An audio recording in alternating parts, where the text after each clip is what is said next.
Well, I said it in the introduction through my son David, who introduces this program, and it's true. There is tolerance for anything except if you happen to be a Christian. And there's where the toleration ends. That in itself ought to tell you there's something unique about our faith in Jesus Christ. That ought to tell you that we're not just a religion. No, we're a relationship with the Son of the living God. And the enemy has leveled every one of his guns against us. And it's not going to get better. It's going to get worse. We better learn how to stand up for what we believe and be ready to face the challenges that are coming our way. I know that God will help us, and he will give us joy in the process. We will count it an unbelievable privilege to stand for the Lord while others are criticizing who we are and what we believe. We're going to talk about the increase of intolerance today and tomorrow here on Turning Point in this current series, which we have called 31 Undeniable Prophecies of the Apocalypse. During the month of March, you can get the book by that name. The Book of Signs it will codify everything we're saying. Here is the book from which this series was taken. 463 pages of teaching on prophecy. Every chapter relevant because something about that chapter is occurring today. You need to get your hands on this book, and the way you do that is you give a gift to Turning Point during the month of March to help us with the cost of airtime and production. When you do that, if you'll ask for this book, we'll send it to you. No matter what you give the best gift you can, but it's not about the size of the gift. It's about the heart behind the gift and the spirit of sacrifice that's involved in it for you. So thank you for your gift ahead of time, and thank you for listening to Turning Point. Thank you for loving the prophetic word and helping us get it out wherever we can. Here now is part one of the increase of intolerance. The substance of Christian persecution is an interesting journey. And you may be wondering whether persecution is too strong a word to describe what is happening to Christians in America today. But Christianity today reminds us that most persecution against Christians is not violence. Instead, it's a squeeze of Christians. Interesting thought. A squeeze of Christians in 5 different areas. In the area of family, in our own private lives, in the community, in our national world, and in our churches.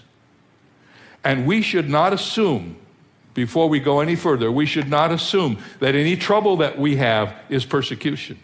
I know people in my church have come to me and said, "Oh, Dr. Jeremiah, I'm going such persecution all the time."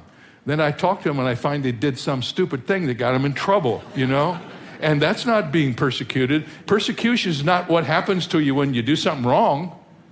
In fact, I love what Peter says, "Let none of you suffer as a murderer, a thief, or an evildoer, or as a busybody in other people's matters." Persecution is not just having a hard life. Most of us have some experience with a hard life. That's not persecution. We need to understand that persecution is what happens to you because of your faith in Jesus Christ and your determination to follow God's will in your life. If you're in trouble because you've made bad decisions, don't blame God for that. God gets blamed for a lot of stuff he had nothing to do with. Did you know that? But sometimes as Christians, when we're living for the Lord, persecution comes. And I've kind of taken this apart looking at what's happened in our country, and I've noticed that there's about 5 stages that we have to observe when it comes to what persecution looks like. The first stage I'm going to call stereotyping. Today, if you've noticed in the media, Christians are stereotyped as ignorant, uneducated, backward, inhibited, homophobic, hateful, intolerant people. And I'm not exaggerating. Movies and TV often feature a Christian as the evil antagonist, a holier-than-thou bigot who sits on a high horse and judges everybody else beneath him. The character is usually angry or overbearing or stupid or naive. Or he may be a compromised, emotionally repressed, fallen Christian.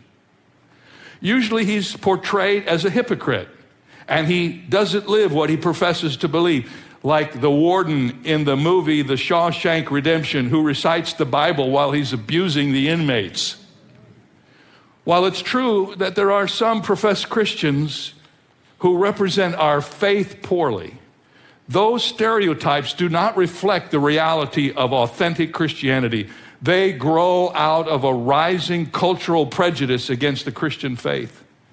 Our duty is to live our convictions in a way that shows these slanderous pictures to be gross distortions of the truth. Let's face it, in our media world today, Christians are stereotyped and marginalized by those who write the scripts. Sometimes stereotyping moves into what we might call marginalizing. And when I say marginalizing, here's what I mean. What many secularists want is for Christianity to be displaced from the center of American life.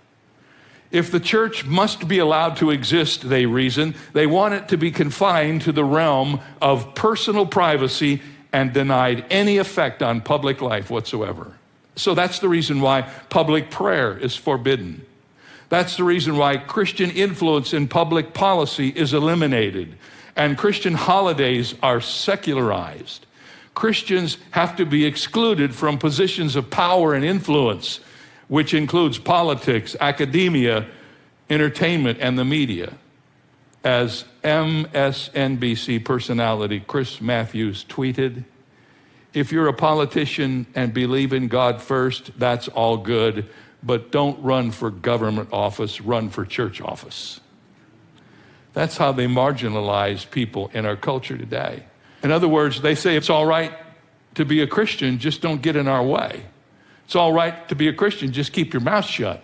It's all right to be a Christian, but we don't want any of your opinions in anything that we do that makes the body politic work in our community. Stereotyping, marginalizing, and then sometimes threatening happens. Banning religious expression within academic, institutional, corporate, and public arenas is not enough for many secularists. They are determined to make Christians pay the price, even when privately performing actions that conflict with the progressive agenda.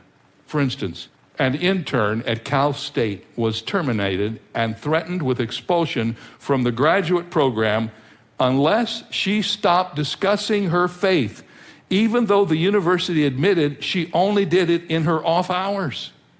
So they were going to try to control her private life, not when she was at work, but when she left work. A Maryland middle school student was forced to stop reading her Bible, even though she read it only during her lunch hour. It was interesting that they did not forbid her to read Harry Potter or any other books on her lunch hour.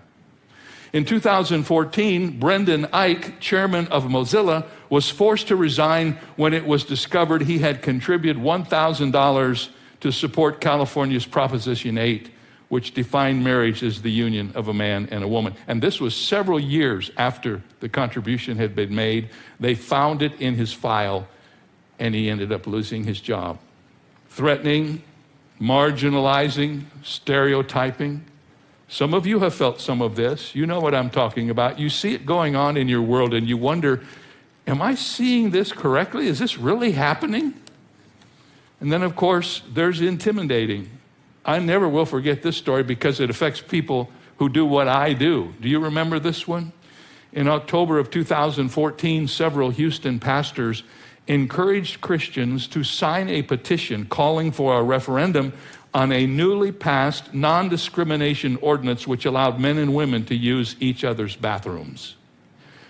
The Houston city government, under Mayor Annise Parker, ordered 5 of these pastors to turn over all of their sermons, text messages, and emails that addressed the sexual issues, the gender issues. They had to turn them all over. And they refused to do it. And I'll never forget how it got resolved. You may remember this. But those pastors, along with a lot of people who helped them, wrote to all the pastors in all the country and told all of them to send all of their sermons to this group. They got so many sermons, they had to hire extra staff people to open the mail. And ultimately, they backed away from it, and they weren't forced to turn in their sermons. But can you imagine, could you have believed 10 years ago that in any city in this nation, which is a nation supposedly under God, that the city government would require pastors to turn their sermons in because they didn't like what was in the sermon. And then, of course, the last stage of persecution, you have stereotyping, marginalizing, threatening, intimidating, and then you've got litigating. They're taking us to court, friends. A growing number of Christians and Christian organizations are being taken to court for refusing to compromise their Christian convictions. The ACLU brought criminal contempt charges against Florida's Pace High School principal, a guy by the name of Frank Lay, and athletic director Robert Freeman, now watch this, for blessing a meal that was served to 20 adult Booster Club members. It wasn't even on the school campus. The charge carried penalties of a 6-month jail term and fines of $5,000 for each person. Did you hear what I said? These guys led in prayer at a lunch where they were trying to raise money for their athletic department. They weren't on the campus, but because they considered it to be a school event, they prosecuted them and threatened to send them to jail. I got to tell you, what happened in this story is one of the most thrilling things you'll ever hear in your life. The Pace High School graduation ceremonies approached, and the ACLU became concerned that the controversy might lead to further violations of their agenda. So they demanded that the school officials prevent students from saying anything religious or offering any prayers at the event to avoid further trouble. The administrators complied. But the nearly 400 graduating seniors took matters into their own hands. They prearranged to rise up in mass during the ceremony and recite the Lord's Prayer. And many of them painted crosses on their graduation hats. And they made a statement of faith and showed support for their beleaguered principal and coach. Parents, family, and friends in the audience joined in the recitation and thundered their applause at the end. And all I could think of when I read that was, there, take that. You know?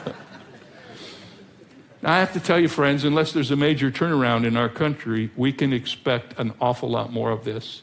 The secularists have moved into positions of power and influence, and court judgments against Christians who practice their faith are going to accelerate, and we need to be prepared for it.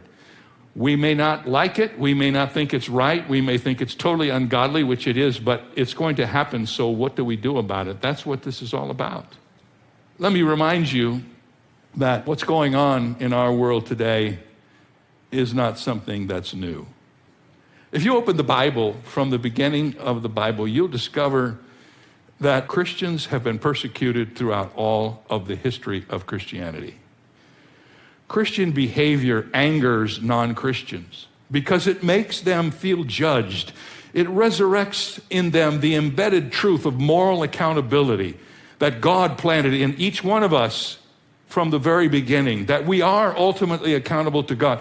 And when they see Christians living out that accountability, it causes them to be very angry. And instead of being angry at the message, they get angry at the messenger.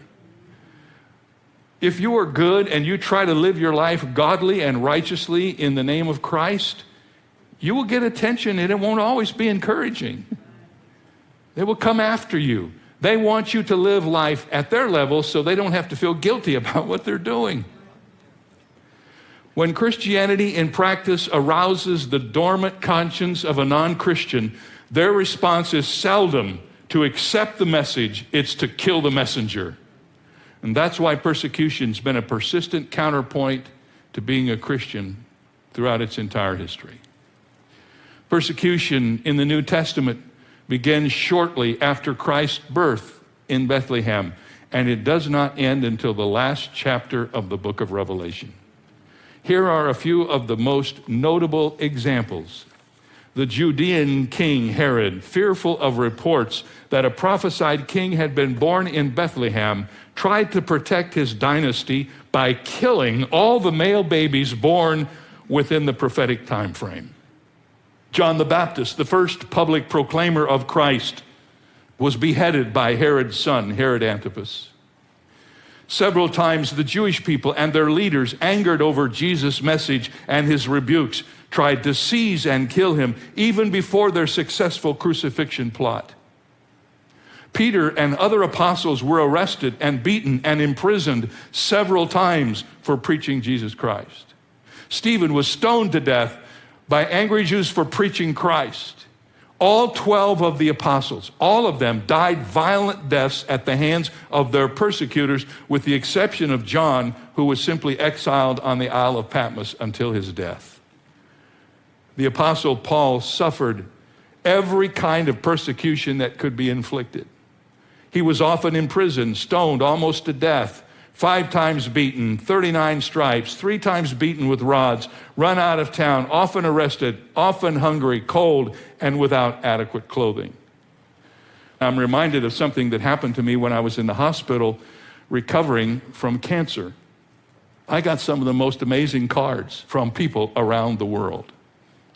One day, I awakened from a very troubled night, and the cards that had come the day before were stacked on my table, so I got them.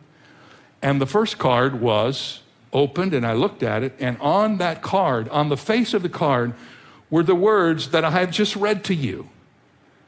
Often imprisoned, stoned almost to death, 5 times beaten, 39 stripes, 3 times beaten with rods, run out of town, often arrested, often hungry, cold, and without adequate clothing. That was on the face of the card. And I'm thinking to myself, who is the idiots that's sending me a get well card like that? I could not figure it out. I thought it must have been misdirected. But then I opened it up, and you know what it said on the inside?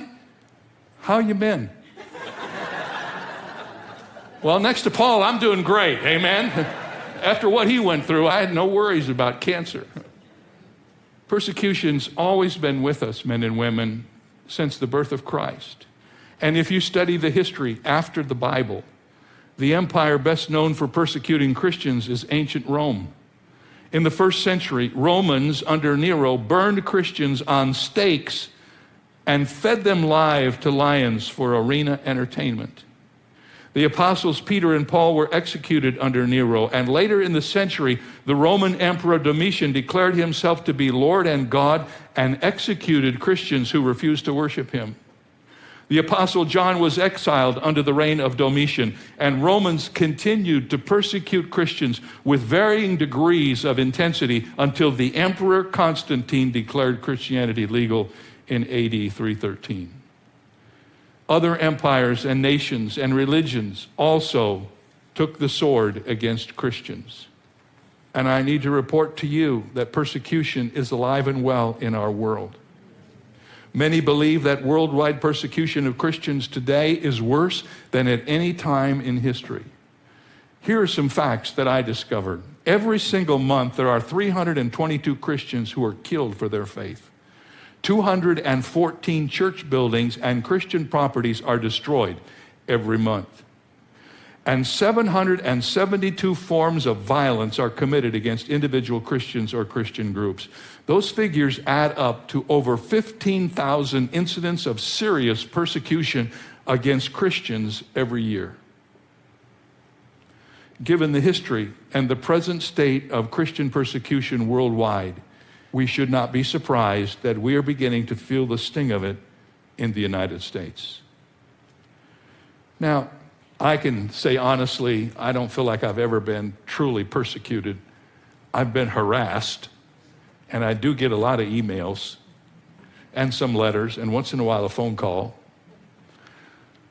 But I do believe that in our lifetime, most of us, we will either experience it or we will witness it. Many believe that it could happen, and it is happening already. The side effects of Christian persecution are interesting. How should we respond to persecution? What should our attitude be? Listen to the words of Paul to the Philippians in Philippians 1:29. For to you it has been granted on behalf of Christ, not only to believe in him, but also to suffer for his sake. Now, when you read that, it says, to you it has been granted to suffer. And Paul makes suffering sound like a gift. I mean, the natural impulse is to say, if we have our choice, could I get a necktie or a headscarf? Well, he wants to give us the gift of suffering. But to reject suffering is to miss out on an enormous blessing. Let me explain to you what I mean. we're not going to be able to stop what's coming after us. There's no political engine out there powerful enough to push back what's happening with the secularization of our world. Apart from a major revival, a great awakening again, the tide has turned against Christianity. As one writer has said, we've crossed over the Rubicon. There's no turning back. So the issue is not how do we stop all of this from happening. The issue is how do we learn to respond to what's already happening? How do we act as Christians? And here's Paul writing to the Philippians and says, when you suffer, remember that's a gift from God. And here's one of the reasons you can be positive about it when it happens. Remember these things. First of all, suffering promotes character. Although persecution is inflicted by the enemies of God, God uses it often as a form of discipline to mold us into greater Christ-likeness. Here's what we read in Romans 5. We glory in tribulation, knowing that tribulation produces perseverance, and perseverance, character, and character, hope. The Bible says that when persecution comes, it is a teaching tool from God so that we can learn patience and courage. Once in a while, someone will come to me and say, Pastor Jeremiah, would you pray for me that I might be more patient? And I want to remind them that God uses a very simple tool to create patience in his followers. So do you really want me to pray this prayer? Because the Bible says persecution creates patience. God is teaching me. He's taken me to school. He's put me in the classroom so that through the persecution that I face or the pushback that I face, I learn what it means to be a man of God and stand strong when everyone else is bowing down to the wrong people. Suffering promotes character and it provokes courage. Courage is a hallmark of authentic Christianity because it reflects Christ's character in adverse circumstances. It is the crucial virtue that Christians must deploy when they face the cultural demand that conflicts with biblical teaching. What I'm saying to you men and women is it takes courage to be a Christian today. It's not in vogue to be a Christian. Can I get a witness? It's not popular to be a Christian. If you're going to be a Christian, it's going to cost you something. Suffering promotes character, it provokes courage, and it proves godliness. Amen. We will have part 2 of this tomorrow here on Turning Point. I hope you will be here for the conclusion of this message. On Friday, we began 2 days of discussion on when Christians wouldn't know they were in a war. These 2 days are about spiritual warfare. You don't want to miss them. I have in front of me the 3 study guides for this series. We have 3 study guides because the series takes 3 months. Our study guides are built around month editions. Every month we have a different study guide. So for this series, which lasts for 3 months, we have Volume 1, Volume 2, and Volume 3. You can get all the study guides by going to davidjeremiah.org on the internet. That's where our website is. There you will find information about the study guides, about the CD packages, and other materials you'll be interested in. I hope you will do that. I hope you will look and that you will allow these resources to be a blessing in your life. And then don't forget, when you send a gift of any size to Turning Point this month, you can ask for the 463-page book. The largest resource, the longest resource, probably the heaviest one too, we've ever sent out from Turning Point. We want you to have it. It will be a blessing to you, not only during the 3 months we're teaching from it, but it will be a blessing on through your life. Whenever you have an issue you want to find out, it's got a robust index in the back of it. It will direct you to some pertinent comments that will help you understand. We're grateful for the privilege. Make sure you give us the opportunity. We'll see you next time right here.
Sau cơn mưa đêm em đã làm gì giờ, khói thuốc lăn lần nhì giờ, anh chỉ muốn một đêm này không ngày ai ôm anh gì. Yeah yeah, em muốn là quên mà sao mà em đã cần đi nhưng mà 30, anh không thể giữ em được bên mình. Và bao nhiêu ngày sau đã người ghen tình, bao nhiêu người mấy em đã quên rồi, vẫn là con mãi nằm bên tôi, giờ chỉ còn mãi nằm mong trôi.